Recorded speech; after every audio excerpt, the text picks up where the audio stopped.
You're so welcome. I'm so happy to be here with you today. Are you happy to be here? No, not really. Me neither. I lied. What's up, everybody, and welcome back to episode 128. I've already forgotten. Well, that's pretty bad. We just recorded. We just recorded 120. Yes, it's 128. What's up, everybody? Welcome back to episode 128 of the Designated Players Podcast. We are here with our second to last World Cup preview and prediction. It's Group G, Brazil, Serbia, Switzerland, and Cameroon. I mean, if you haven't seen our episodes before, go check them out.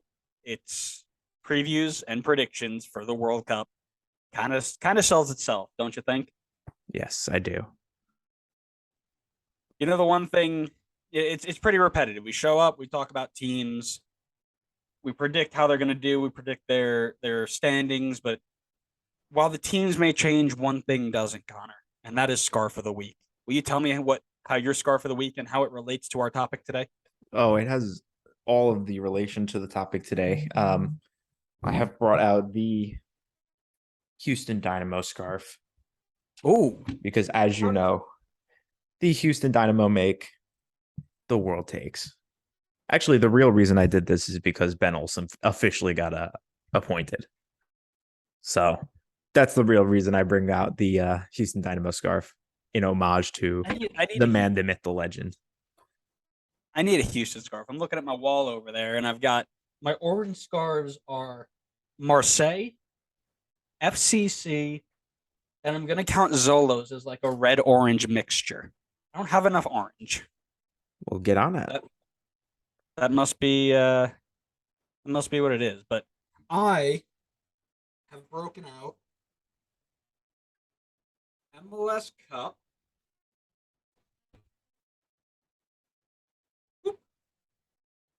2019 champs. Let's see if you know ball. Who is it?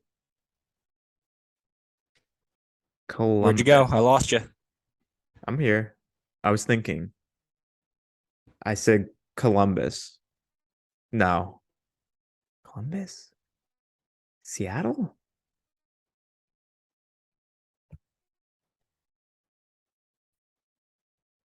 Okay. There we go. We're back.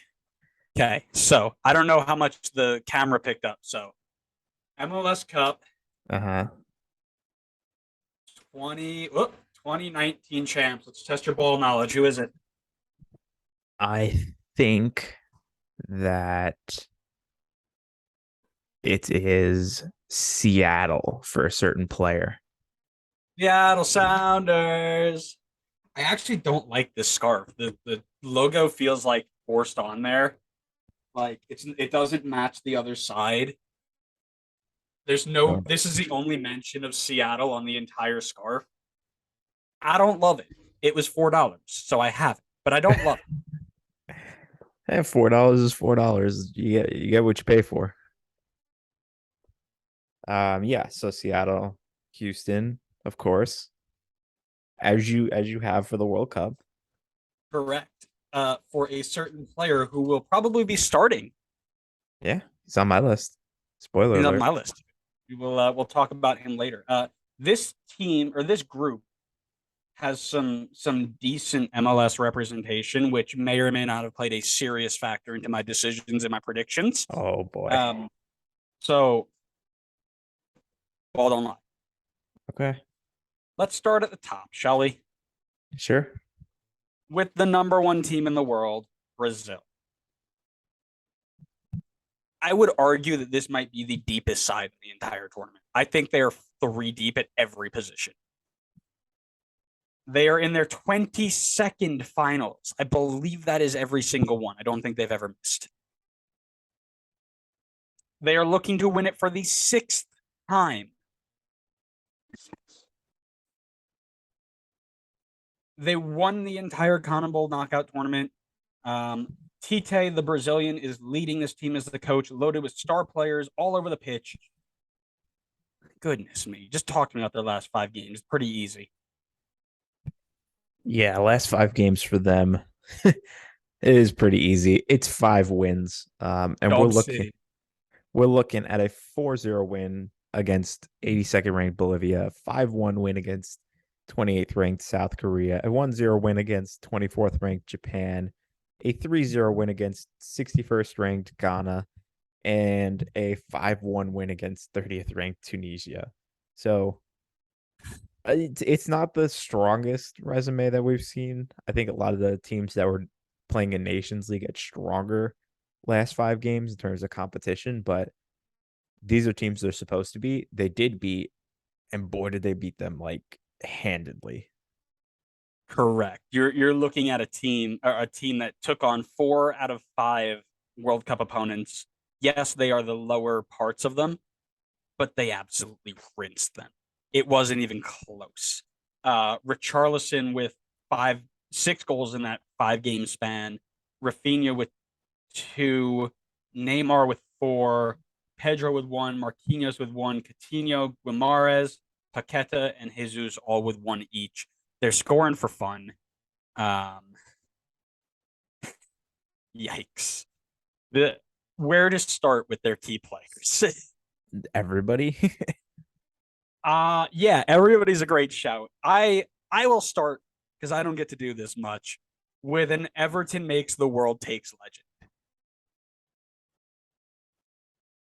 Why do you look puzzled? I'm trying to think of who it is. What do you mean? He's the best striker in the team. Oh my god. Man doesn't know ball. Confirmed, man doesn't know ball. Richarlison. I thought you said the best striker in the team. Everton makes the world takes. He's a key figure in this qualification. 6 goals in 8 games during qualifying, plus another 5 in their last warm-up games here. Goodness me, has he just helped this team massively. High work rate when he's pressing the ball. The defenders are going to have a nightmare with him running after him. He's got 17 goals for Brazil in 38 games. He did have a slow start with Spurs due to the injury he was coming off of, but he's got 3 assists in 9 games so far. He's not going to get every start, okay? But for when he's out there, he's going to run his entire time that he's out there, press as hard as he can, probably roll around a bunch, flop a little bit, and then fight somebody. But he's going to give everything he's got. I can't believe Richarlison, first of all, was on your list of top players, but then is the first person that you mentioned. So it's a first person because I don't get to talk Everton bias. Because I don't get to talk much about. So if we want to talk about more bias, can we believe that Allen was snubbed off of this team? Ridiculous. Believe it or not, I can believe it. Unbelievable. Is he on the team? No. Not on my team either. But you know what? I don't get to talk about my team much. So. Let's start with the real player who should have been mentioned first. The absolute face of this team. Some guy named Neymar. Obviously should have been. Huh? Weverton? Yes, Weverton. Also known as Neymar. Yes, Neymar should have been the first person mentioned for this team. He's the face of this team since the 2014 World Cup. Obviously, I don't have to go much into his background. If you're listening to this, you know who Neymar is. He has torched Ligue 1 this season with 11 goals and 9 assists in 13 appearances. He torched World Cup qualifying with 8 goals and 8 assists in 10 appearances. And even in Copa America in 6 games, he had 2 goals and 3 assists. This guy is the face of this team. He is the best player in the team, the most talented player in the team. Obviously, we know Neymar has he can be sometimes a little bit, I'll say distracted with stuff going on outside of the game. But I think when push comes to shove and it's a World Cup, this guy, he shows up, and I think he's going to show up again here for Brazil. And he's going to be the leading factor behind this team being the number 1 team in the world. So the real person we should have started with is Neymar, and there you go. Sure, he was on my list too. I would hope so. Yeah, I looked at it, and the biggest thing that he brings to this team, it's not his step over, it's not his flair. It's clearly his flop ability. Um, I've heard that there's a red card given for every time he rolls. So every time he gets touched, there's at least 3 red cards given. Um, so a massive, massive addition for a team like Brazil. Um, no, right? Obviously, this is. There's been rumors that this is his last World Cup. Um, I know he's a bit young, but I know that he's been talking about this being the last role. He's in no better position than to win it right now. So, Can't goodness blame me, the guy. 75. He must know that the US are going to win 2026. So he's like, why do Correct. I Like, bother why showing even up? bother? Yeah. Yeah. The stats that I like to point out, right? He's got 11 goals, 9 assists in 13 games for PSG. He's got 75 goals in 121 games for Brazil, 290 goals and 183 assists in 483 games at the club level. The dude knows how to compete and knows how to score. He's a great attacker and he knows what he's doing. Opposite him is my last key player, and maybe only chosen because I was told that when we got to call the when we got to naming this player's team, a viewer, a friend of mine, thought that our nickname for them was rather clever. Can you guess who it is? I'm going to guess Rafinha. And I'm guessing it's because it was one of the many nicknames we've given to Barcelona. Correct.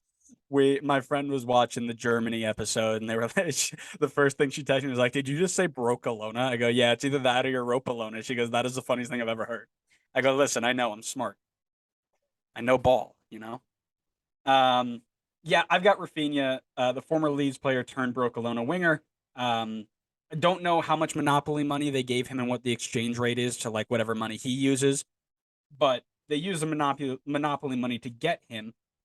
He hasn't made a ton of appearances for Brazil so far, but the 2 goals, 2 assists, and 13 appearances for Europa Lona. Um, but we know what Brazilian wingers bring, right? Fast, skillful, gonna be a handful for the defenders to deal with without fouling him, and that's gonna be the key. Um,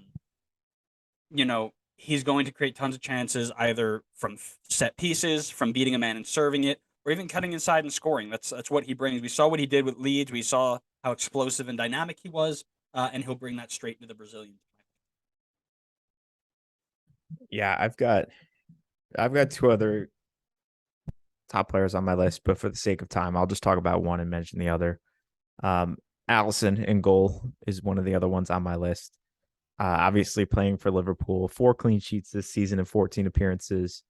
Arguably one of the best goalkeepers in the world. He had 6 clean sheets in 8 games in World Cup qualifying, so he was dominant in goal. Granted, he probably didn't have to do a ton with how solid Brazil is defensively. Um, yeah, and I would expect him to be the starter in goal for them, even though there's pretty good competition with Ederson. But I think Allison is, for a few years now, has been one of the best goalkeepers in the world. And obviously, you can argue that he's been the best in the world. And, obviously, that's going to be majorly crucial for Brazil.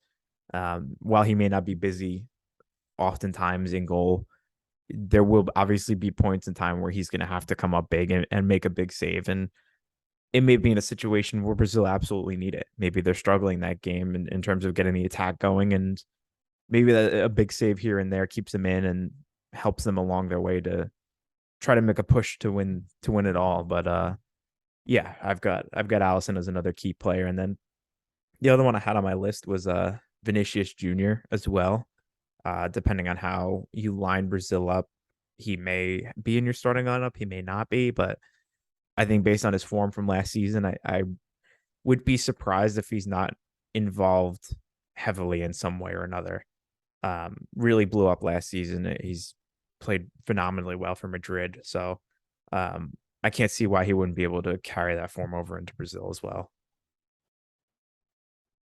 So once you said that Allison was one of the best goalkeepers in the world, I stopped listening because he's not even the best goalkeeper in Liverpool. Oh boy, here we go. Like the city of Liverpool has a goalkeeper that's better than him? How can he be the best goalkeeper in the world when Jordan Pickford is so far clear? It's ridiculous. Jordan Pickford can't even start for Penguin. Stop. You want to tell me he's the best in Liverpool? Anyways, let's go to starting 11 because I can't listen to your cold takes anymore. I've got Allison in goal in a 4-3-3. I got Oh, Danilo. wait, hold on a minute. You have Allison in goal? I thought you just said he was I trash. do. He is, but that doesn't mean that he can't start for a team like Brazil. Um. Anyways, I got Allison in goal. We've been doing this too long. We got to stop. I got Allison in goal. I got Danilo on the right back, Thiago Silva and Marquinhos as center backs, and Alex Telles on the left back. Fabinho and Casemiro as center defensive mids. I don't know why I have this in a 4-3-3. It's supposed to be a 4-2-3-1. Rafinha, Neymar, and Vinny Jr. in the line above them, and my boy Richarlison starting. Cool. I think mine's actually kind of pretty different than yours, but that's not overly surprising considering we had the whole discussion of them being so deep. So you can't go wrong with how you line them up. But I've gone for a 4-3-3. I've got Allison in goal.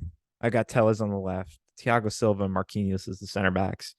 And then I've got either Danny Alves, 39-year-old Danny Alves, or however old he is, or Danilo on the right side. Midfield three of Fred, Lucas Paqueta, and Casemiro. And then a front three of Vinicius Jr., Neymar, and Rafinha. I would love for Fred to start in the World Cup. That would just directly to my veins. I think he will. They play him a lot, surprisingly, but they do. I know. I mentioned this I think in the last episode, but a lot of my picks from here on out, including next episode as well, kind of were with my heart and with my, with what has happened over the last couple of weeks and months. Fabinho Casemiro double pivot might be the greatest thing on paper I've seen ever. So please give me that. Yeah, gonna be tough to break them down if Fabinho and Casemiro are playing together on the field. Shall we go to the next team? Yeah, let's go for it. I've got Serbia. Do you now? I do, and I'm very excited about this Serbian team. They were the winners Me of Group too. A. Winners of Group A against a very, very difficult Azerbaijan, Luxembourg, Ireland, and Portugal group. But they actually beat Portugal out for that top spot, which is very, very interesting. They're in their 13th finals appearance. They're looking to get to the final game for the first time ever. I believe they have a third place finish back in 1960, whatever. They got talent in a lot of key areas of the pitch, which was not the case a couple of years ago. Dragan Stojkovic will lead them into in what is, in my opinion, a relatively navigable group. Navigable. Sure. I think all they need really is one result to go in their favor, and they survive out of this group. Spoiler alert! Spoiler alert! Well, you spoiled it already. That's no fun. Yeah. So talk to me about how they've been doing recently. They have been playing in Nations League like all the other European teams. Only difference is I think this is the first Nations League team that we've come across that I don't believe is top like Nations League A. I want to say they're Nations League B, but someone could correct me if I'm wrong there. I will correct you if you're wrong. Okay. Last 5 games for them have looked like a 4-1 win against Slovenia, 63rd ranked, 1-0 win against 25th ranked Sweden, 2-2 draw against Slovenia, a 4-1 win against Sweden, and then a 2-0 win against 42nd ranked Norway. So very similar to, I think it was Croatia's form coming in, 4 wins and 1 draw. Not exactly the highest level of competition we've seen from a team coming in, but still nothing like to slouch. I mean, Sweden's could easily be a World Cup side, and Norway, as we know, have super talented players on that team as well. So some good results coming in.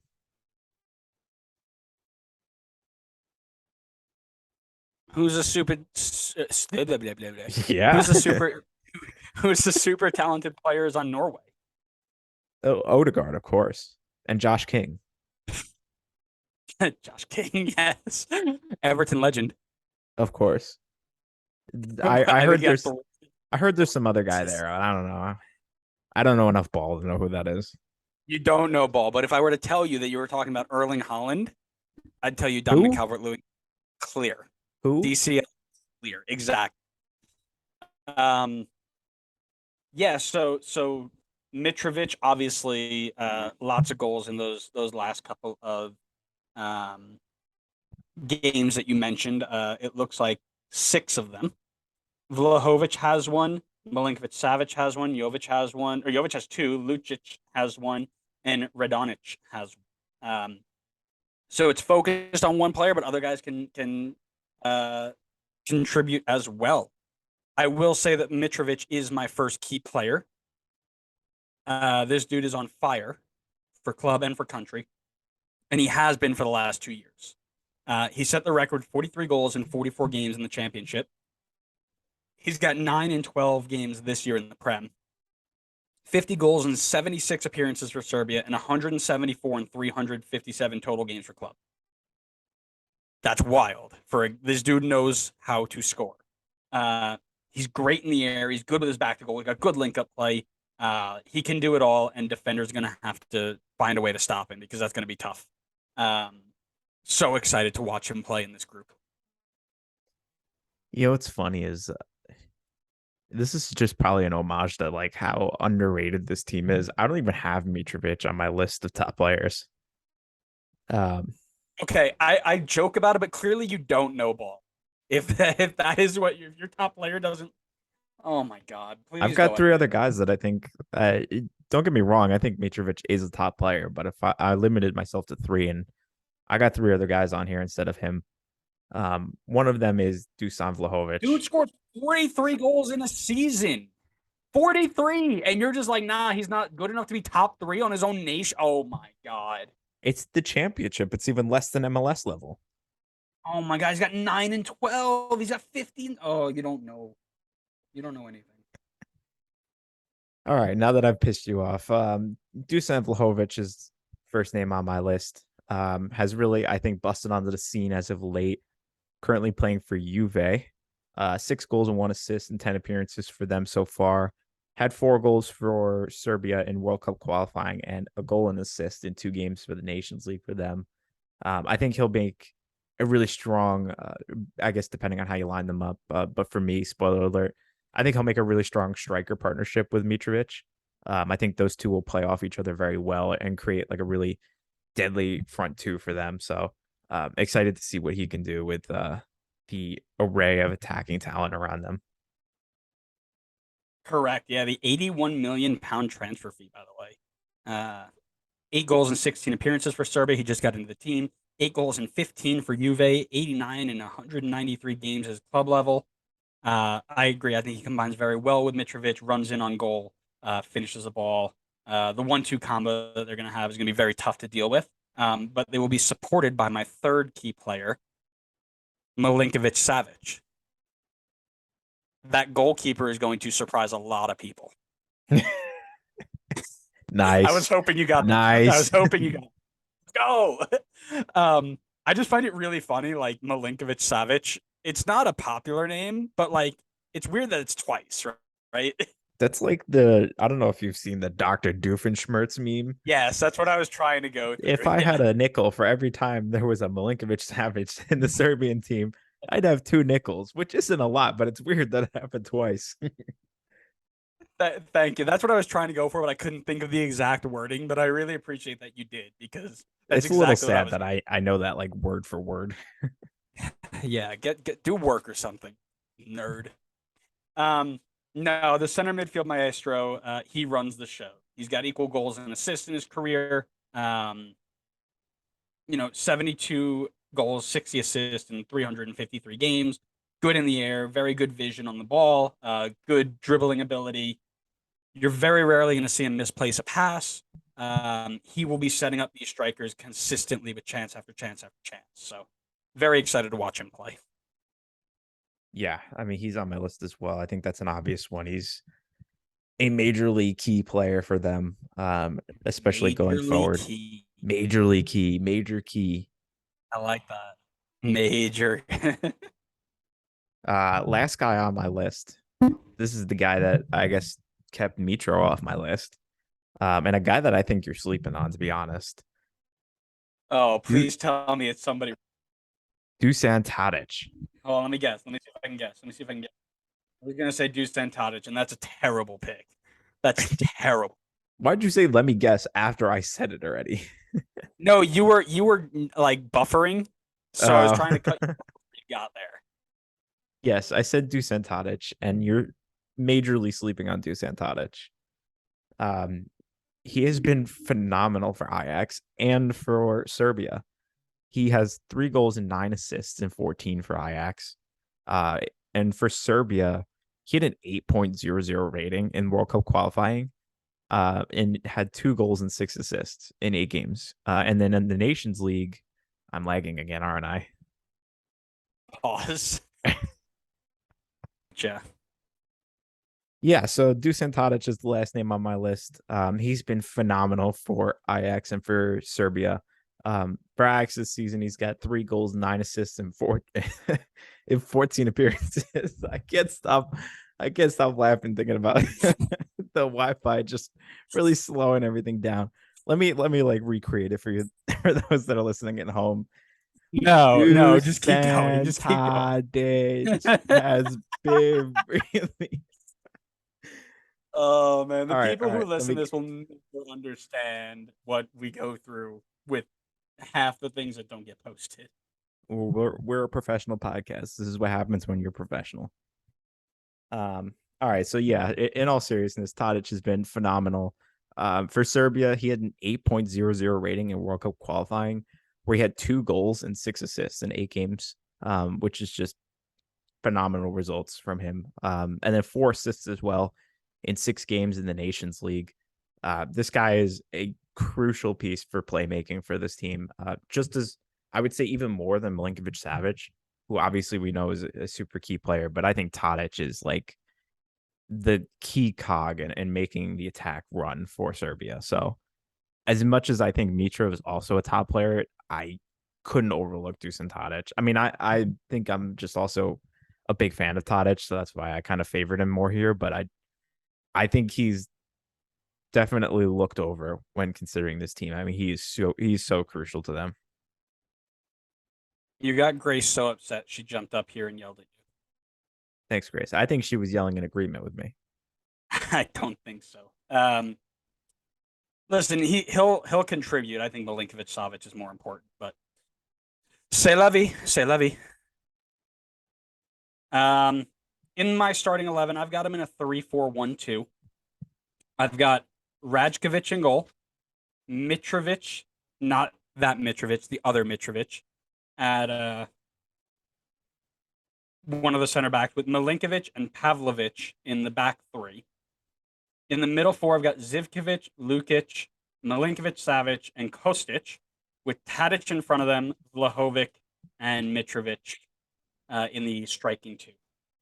I just realized my whole team is an itch on this one. Yeah. I got a couple different from you, but I've got the same shape. I've got a 3-4-1-2 as well. I've actually got Milinkovic Savic in goal. I think you could really go either way there, but and not the other Milinkovic Savic. Please, I need that in my life. Yeah, I'm going double Milinkovic Savic in this lineup. And then center back 3, I've got Pavlovic, Milinkovic, or Velkovic. I have that Mitrovic, the other Mitrovic could swap into like any of those spots there. Midfield 4, I've got Kostic, Lukic, Milinkovic Savic, and Zivkovic. I've got Tadic in front of them, and then front 2, I've got Mitrovic and Vlahovic. Okay, so we were close. We were pretty close, yeah. I think it was just defense we differed on a little. Yeah. That's a good team on paper, honestly. I like I'm that team telling on you, paper. they've got potential, man. I'm not trying to give much away, but I like it. Like it a Yeah, lot. I like them a lot too. Um, but we do need to move on to some other teams. Shall we move on? Yeah. I think we go to Shaqiri FC, aka Chicago Fire. This is how Chicago Fire win the World Cup. I think you This, mean the Roger Federers. stop it. I will not. I will never. This is how Chicago Fire win the World Cup. They take an international legend, they put them on a team, and they send that team directly to the World Cup. And that team is Switzerland. They're 15th ranked in the world, going into their 12th ever finals after barely holding on in a group versus Lithuania, Bulgaria, Northern Ireland, and Italy. They look for their first semifinal appearance. They did barely advance to the knockout stage in Euro 2020 versus Turkey, Wales, and Italy. But they did get to knock out France on penalties before losing to Spain on penalties in that tournament. They lost in the round of 16 to Sweden at World Cup 2018, and they finished third in their Nations League group, which included Spain, Portugal, and Czech Republic. So, talk to me about how that Nations League group went for them. Talking about the last couple games. So the start of the 5 game window for them wasn't the best. It started out with a 4-0 loss against 9th-ranked Portugal and a 1-0 loss against 7th-ranked Spain. I kind of get it. Those are definitely two tough teams to play against, but they bounced back really well and rounded out this 5 game stretch with a 1-0 win against Portugal, a 2-1 win against Spain, and then a 2-1 win against 35th ranked Czech Republic. So, I think they've clearly shown that they can hang in there with the top teams. They can battle, they can win, but there definitely is the potential that, they kind of have those first two type of games where they get thrashed by Portugal or they end up losing to Spain. So seems a little kind of up and down from them, but I think the potential's there to, get a result. Yeah, no, I think that they're better than what people think. Um, but they're up and down. They're not consistent. Yeah, I would agree with that. One of my key players, or let's talk about goal scorers. Goal scorers for them in the 3 games that they scored goals: Real Mbolo, Freuler, Akanji, and Seferovic. Not a lot of goals, but they did score. So things to take a look at. My first key player is Breel Mbolo. I remember when we played like FIFA 15, and he was like the guy with the highest potential in the world. He was going to be a world beater. But he moved to the Bundesliga and found decent success, and now he's hit the ground running at Monaco in France. 7 goals, 2 assists in 14 games. Only 11 goals for Switzerland in 58 games, but he's been in good form during the Nations League. He's very good with hold up play. He'll get behind when he needs, and he'll score the ball. So keep an eye on him as being their main man up front. Yeah, definitely a good shout. I was definitely a big fan of him during that FIFA time as well. Next one on my list, he's a bit of a meme in past seasons, especially for Arsenal fans. It's Granit Xhaka. Mine too. This season, he's a whole new player from what I've understood. I mean, I don't watch Arsenal week in, week out, but from what I've gathered is he's completely different now. He is really hit a good level of form this season. And I mean that's showing in the numbers. He's got 3 goals and 3 assists and 14 appearances from the midfield. I think that's great return that you're getting. But it seems like he's doing kind of a bit of everything for them. And he's been doing kind of the same for Switzerland. Not as much involved in the goals and assists, but in 6 Nations League games, he had over a 7 rating. Same thing for the World Cup. Only 2 games there for qualifying, but over a 7 rating as well. So seems to be a pretty crucial player for them. I think he'll be a good leader for them as well. He's got good experience, but yeah, definitely another key player for them. I also had him there. I agree with basically everything you said. I think one of the big things you need to watch with him, he mistimes tackles. He gets stuck in a little bit too easily and frequently. And he's usually, if you just turned on a random game, you're probably going to see this man in yellow card trouble. in a tournament where 2 yellow cards gets you a suspension in a game in a group that very likely will come down to the last game, not great. So something definitely to watch with him, especially as you get to game 2 or 3. My last player is Akanji.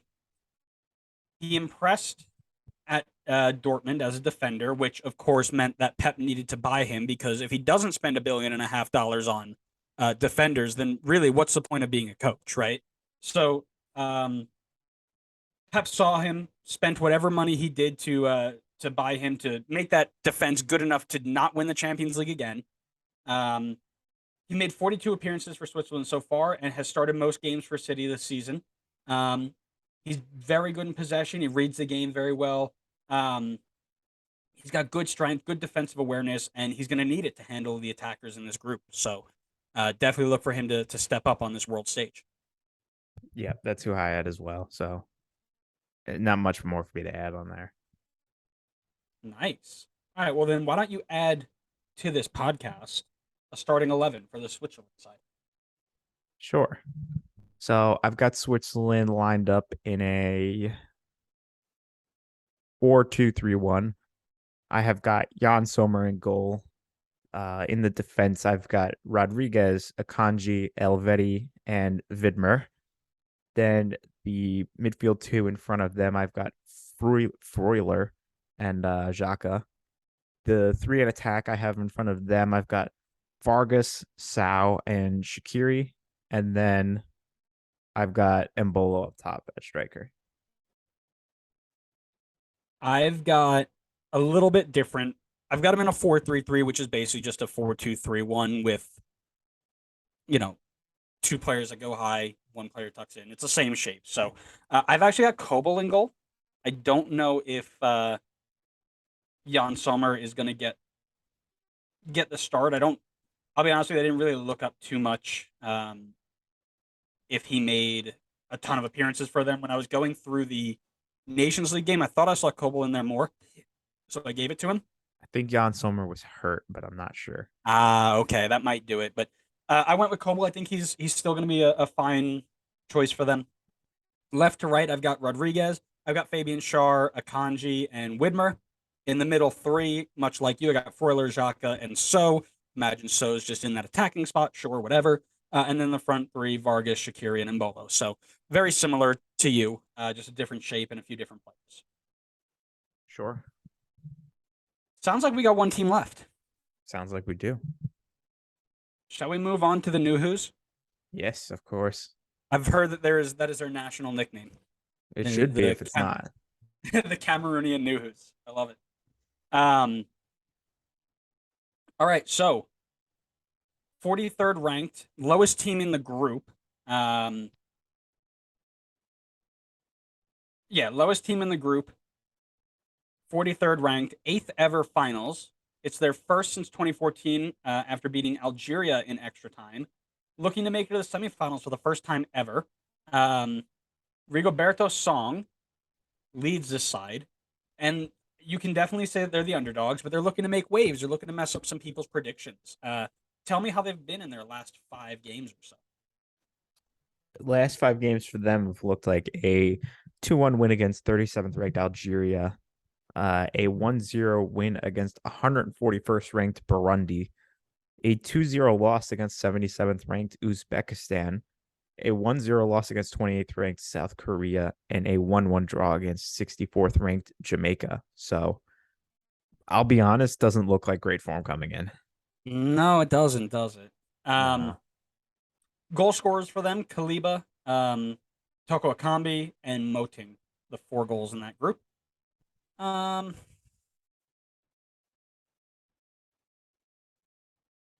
Key player? Yeah, I'm just trying to think which key player I want to start with. I'll go with the man with the single weirdest transfer history of all time. Gotta be up there, right? Eric Choupo-Moting. You know what? I didn't have this prepared, but I'm gonna do it. We're gonna go through and talk about this man's transfer history, starting at Hamburg in Germany. goes to Nuremberg, then he goes to Mainz, then he goes to Schalke, then he goes to Stoke City, then he goes to PSG, and then he goes to Bayern Munich. He goes from literally the bottom of the Bundesliga, works his way up, gets to the bottom of the Premier League, and then after they get relegated, he goes to the best team in France and then the best team in Germany. This man, who his name, hold on. There it is. 1, 2, 3, 4, 5, 6, 7, 8. He's got 9 titles to his name. 9. He's a Club World Cup winner. Eric Choupo-Moting has a Club World Cup trophy. 2-time German champ, 2-time French champ, 1-time French Cup, 1-time French League Cup, 1-time German Super Cup, and 1-time French Super Cup. Because as long as you put the word super in it, you can make as many tournaments as you want, apparently. Anyways, goodness me. Yeah, so he's actually replacing Lewandowski at Bayern relatively well. He's got 10 goals in 15 appearances for Bayern. He's good on hold-up play. He can use the players around him to be successful, which is probably one of the reasons he's doing so well right now. He can set players up. He can finish the ball himself. Definitely one to watch. I didn't realize he had 10 goals and 15 appearances for Bayern this season. No. I mean, granted, it can't be that. I mean, that Bayern side is really good. It can't be that hard for a striker to come in and do a decent enough job there.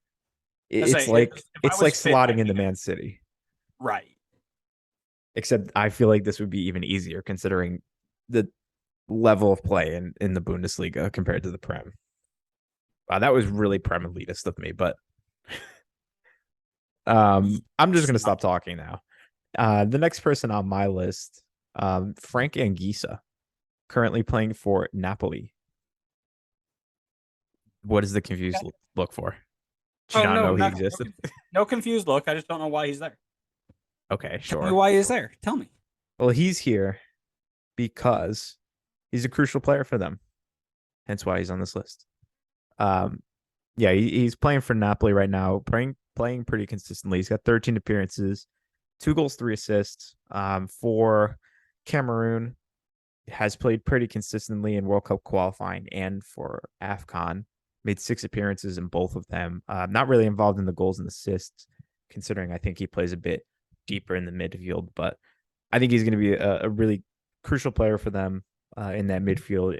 More so, I would say, in the defense than in the attack. But you're certainly not getting a move to Napoli if you're, struggling at the club level. So I think we're looking at a player that's definitely up and coming, especially for Cameroon. I think he'll have a big impact in their midfield for them. Yeah, that's why I got him on my list. Interesting.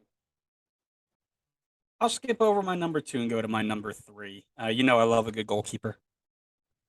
So I've got Andre Onana on my goal. He was a key part to Ajax's miracle run in the UCL a few years ago. And now he's got the number 1 kid at Milan after a doping scandal that basically knocked him out of a whole bunch of competitions. He's back in. He's got 2 clean sheets and 6 appearances so far for Milan, but he also has 3 clean sheets and 3 appearances in 6 appearances, for the Champions. So 32 appearances for Cameroon and 14 clean sheets in those games. He's going to have to be world class again for Cameroon to have any chance at moving on in this group. Yep, he's on my list as well. That one was a pretty obvious one. I feel like he's a pretty top quality goalkeeper. Last guy I've got on my list, Carl Toko Ekambi. That one was a blast from the past. That one, when I saw the name, reminded me of the FIFA days. But Matt loved that card. Yeah, I could imagine. Wonder how many children he stole that card from. He plays for Lyon currently. 15 appearances for them so far this season with 4 goals, 1 assist. On the international stage for Cameroon, also pretty frequently involved in the goals. He's got 3 and 8 in World Cup qualifying. He had 5 goals and 7 appearances at AFCON. So I think he's going to play a pretty crucial role. It seems like for Cameroon, he doesn't even play much as like a striker. I think he more plays on the wing from what it looked like. So, to be that involved in the goals, have 8 and 15 from the wing, I think is pretty strong. Um, and I think you probably could play him up top. I want to say that's actually where his FIFA card was, if I remember right, but it's been a few years, so I don't remember exactly. But yeah, I think he'll be a crucial player in their attack. He's got experience. He's, someone who is continuing to get results at the club and international level. So I would look for him to do more here if Cameroon are going to be successful. Hmm. Yeah, like I said, I had him as well, so I'm glad you took the time to talk about him.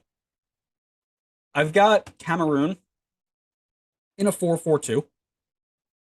Very simple, very straightforward. I've got Onana in goal. From right to left, I've got Fai, Nkulu, Castellero, and our boy Nuhu. I got Embuemo, Anguissa, Hongla, and Toko Akambe. And then up top, I've got Chupamoting and Abubakar. I have almost the exact same thing. I have one position different, I believe. Um, I've got Onana in goal. From right to left, I got Fai, Nkulu, um, Castelletto, and Nuhu. In the midfield, from right to left, I've got Hongla, Angisa. I've got Umguet, um, and then Toko Kambe. And then up top, I've got Chupa Moting and Abubakar. Interesting. Okay, so we're close. We're close. Yeah, we're pretty close there. But are we close in our predictions? Give me 4-1. My guess is that we have them exactly the same. Um, I've got Cameroon at 4. I just don't think the quality is there at the level of the other teams in this group. There's definitely a couple of good players in there, but I just don't think there's enough to get them out of this group. At 3, I've got Switzerland. Really nothing wrong with that team. I just felt that Serbia and Brazil were a bit stronger when I looked at them on paper and even in form coming in. Switzerland definitely got some good results, and I think if you place them in a couple of other groups, they've got a better shot at getting out. But this was a tough group for them to get drawn into. Um, I've got them third. Definitely have the ability to kind of make some upsets happen in this group, but I just don't think there's quite enough there to get out. I've got Serbia at 2. I think this is a really sneaky good team. I think the only area where I feel like a little bit iffier about is their back line, but there's definitely enough attacking power and midfield power to get this team through the group stages and into the knockouts. And honestly, had this group not had Brazil in it, I think they could have challenged to even top the group and get out of here. Let's not forget that this team beat out Portugal in World Cup qualifying to get automatic qualification. So definitely don't sleep on them, but I just can't go against Brazil. I mean, this team looks honestly like the strongest team on paper going into this World Cup. I mean, they're deep in every position, and even the starters, whoever they decide to go with, are going to be super high level. I mean, I feel like if I put Brazil in any group in this whole competition, I'd probably have them first. They just look so good on paper. So that's what I've got.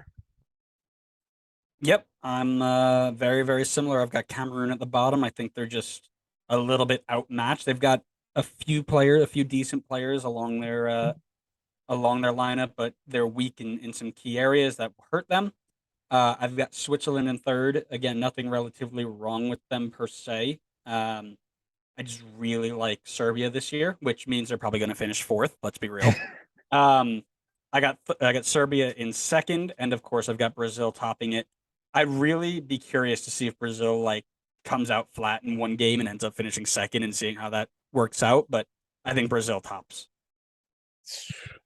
I think even if Brazil comes out flat, I find I just think they'll find a way to get a result, and even in that game that they come out flat in. Like I think it could be a situation where they're playing like Switzerland or Cameroon, and it's like 0-0 for like 80 minutes of the game, but then somehow Brazil pulls it out and gets 3 points. I don't know. This team just seems too good. Yep, I agree with you there. But thanks so much, everybody, for listening and for watching. We hope you enjoyed it. Make sure if you did, you subscribe wherever you get your podcasts so you know when the next one goes live. We're back with Group H, the final group next week, which is South Korea, Ghana, Uruguay, and Portugal. So make sure you subscribe to know when that episode goes live. We, at the time of recording, are 1 week away. How exciting is that? We're 1 week away from the World Cup. We will be back giving you all of our breakdowns and predictions. Make sure you follow us wherever you get your podcast, like I said, and also on all forms of social media. So you know when we post our clips, that'd be Facebook, Twitter, Instagram, YouTube, and TikTok. Make sure you're following us there so you know when we post clips, you can interact with us. But until then, thanks so much for listening and for watching, and we will see you next time on the next episode of the Designated Players Podcast. See ya.